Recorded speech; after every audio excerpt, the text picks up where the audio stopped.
It's not getting any better. On the sales ticket front, it's not getting any better. Because now we are officially 1 week away from their second home game. So what am I doing? You better believe I'm going to keep track of these tickets. The Indiana Fever are dealing with a crisis that nobody saw coming, and the timing of it could not be more damaging for this organization. Unsold seats have now shown up at back-to-back home games for a franchise that was supposed to be the hottest ticket in women's basketball. The team that has Caitlin Clark, the player who shattered attendance records, broke television ratings, and turned the entire WNBA into a mainstream conversation almost overnight. But what pushed this situation? From concern turning to absolutely explosive was what came out of General Manager Lynn Dunn's mouth right before those empty seats started appearing. The comment she made about Caitlin Clark landed on this fanbase like a grenade, dismissive, tone-deaf, and completely out of touch with the millions of people who bought in, showed up, and invested everything into this franchise because of one player. This is not a coincidence. The empty seats and those comments are connected, and this fanbase knows it. So the questions that every single person watching this situation unfold needs to start demanding answers to are piling up fast. How does a general manager of a franchise built entirely around one transcendent superstar make public comments that alienate the very fan base keeping that franchise alive?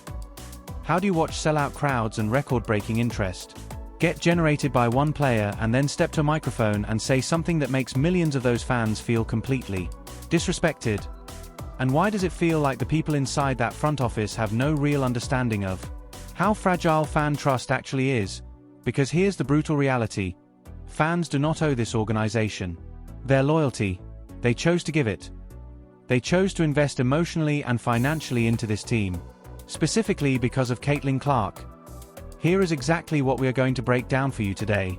We are going to walk through precisely what Lynn Dunn said and why those specific comments hit the fan base as hard as they did. We are going to look at the unsold seat situation game by game and explain why this pattern is so alarming for a franchise at this stage of its growth.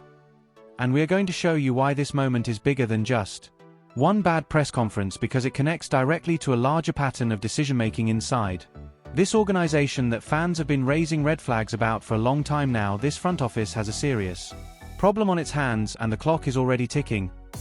But before we get into all of it, drop your thoughts in the comments right now. And it has genuinely gotten worse, because now the conversation has shifted from just the empty seats and the roster problems to something that cuts even deeper inside this organization.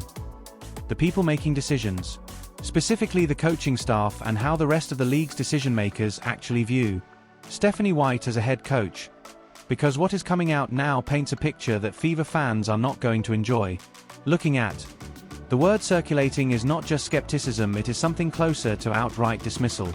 Around the league, among the people who evaluate coaching talent and build rosters, Stephanie White is not being talked about the way a coach of a franchise player deserves to be talked about.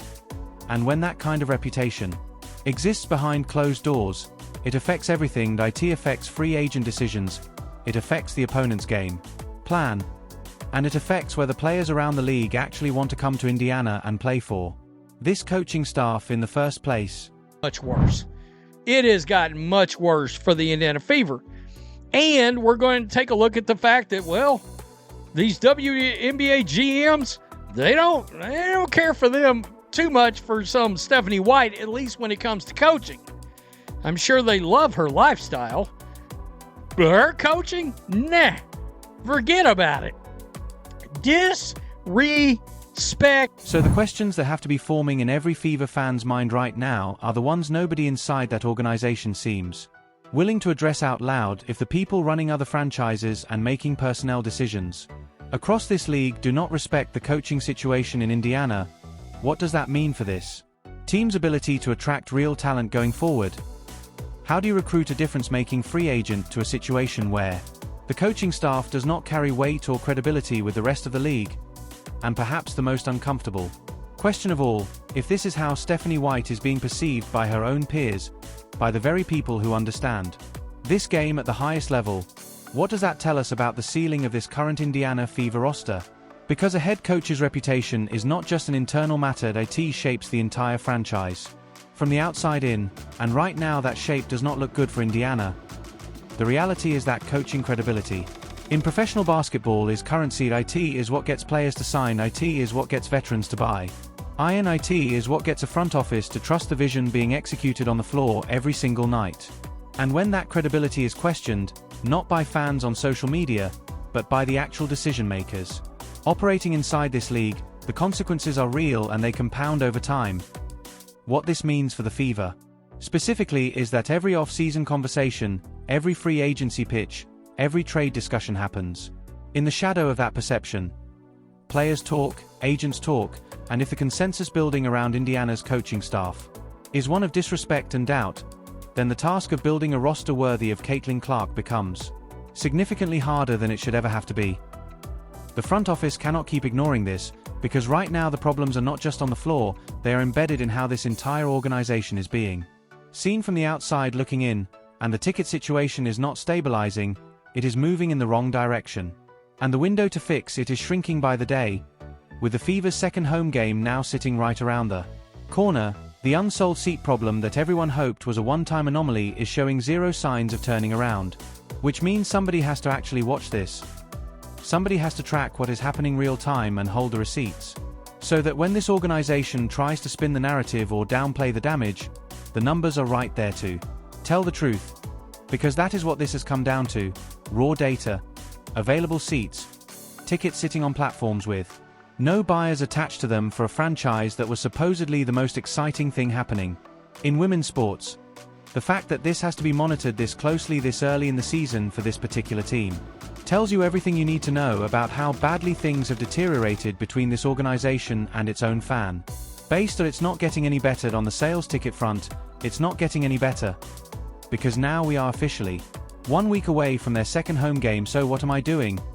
So the questions building in every viewer's mind right now are ones that should make the Fever front office genuinely uncomfortable if tickets are still sitting unsold 1 week out from a home game.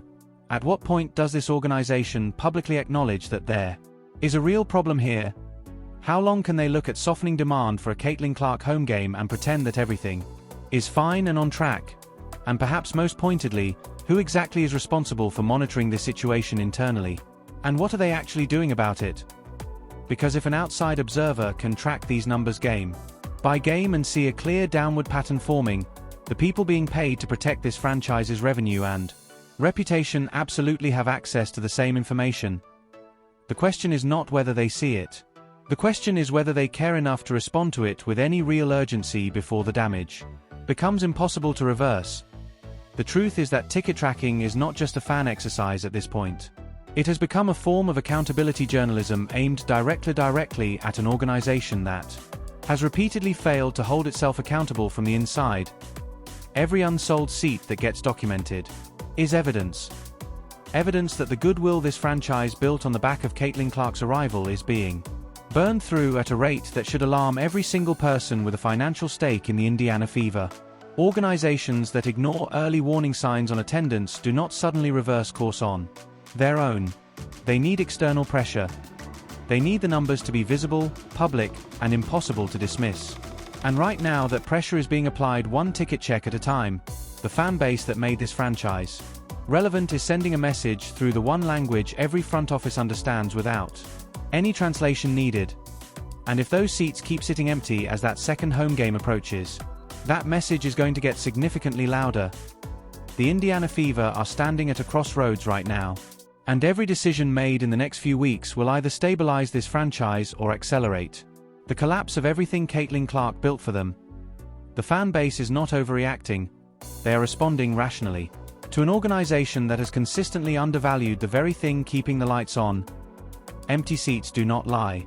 Numbers do not spin, and a fan base that feels disrespected will walk quietly and permanently without ever announcing their departure.